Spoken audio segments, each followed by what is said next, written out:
Hi friends, எல்லோரும் எப்படி இருக்கீங்க? ரொம்ப நல்லா இருப்பீங்கன்னு நினைக்கிறேன். ரொம்ப நாள் ஆச்சு வீடியோலாம் போஸ்ட் பண்ணி. மே மாதம் ஃபுல்லாக ஃபெஸ்டிவல் சீசனுனால ஃபுல்லாக ஒர்க் இருந்ததுங்க. எல்லாம் முடிச்சுட்டு ஒன்று நல்லா ரெஸ்ட் எடுத்தாச்சு. Back to routine.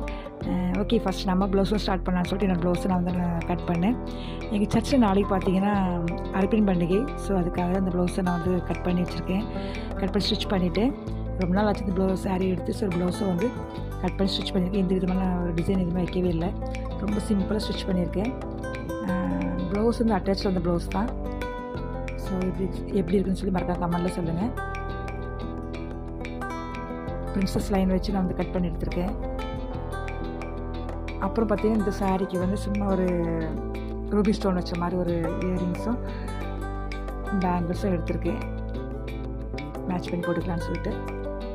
அப்புறம் நீங்கள் எங்கள் சர்ச்சில் பிஷப்லாம் வந்திருக்காங்க அர்ப்பணி பண்டிகைக்காகவும். இன்னொன்று பார்த்தீங்கன்னா பிசபசரியா பேரில் எங்கள் ஊரில் ஒரு நற்செய்தி அரங்கம் கட்ட போகிறாங்க. ஸோ அதுக்கு அடிக்கல் நாட்டு விழாவும் நடக்குது இன்றைக்கி.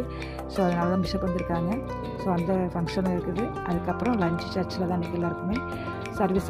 அதுக்கப்புறம் பார்த்திங்கன்னா ஃபுல்லாக ஏல பொருட்களை படைச்சிருப்பாங்கள்ல இன்றைக்கி காணிக்கையை. ஸோ அதில் ஏல விடுவாங்க. ரொம்ப நல்லா போகும் இன்றைக்கி. ஸோ இப்போ நம்ம கிளம்பியாச்சு, சாரி கட்டியாச்சு. இப்போ நம்ம கிளம்பி சர்ச்சுக்கு போகலாம். இப்போ சர்ச்சு சர்வீஸ்லாம் முடிஞ்சிச்சு ஃப்ரெண்ட்ஸ். எல்லாம் வெளியே வெயிட் பண்ணிகிட்டு இருக்காங்க. ஏல பொருள்லாம் ஏல விட போகிறாங்க. ஸோ அதனால் ஏலம் முடிஞ்சதுக்கப்புறமா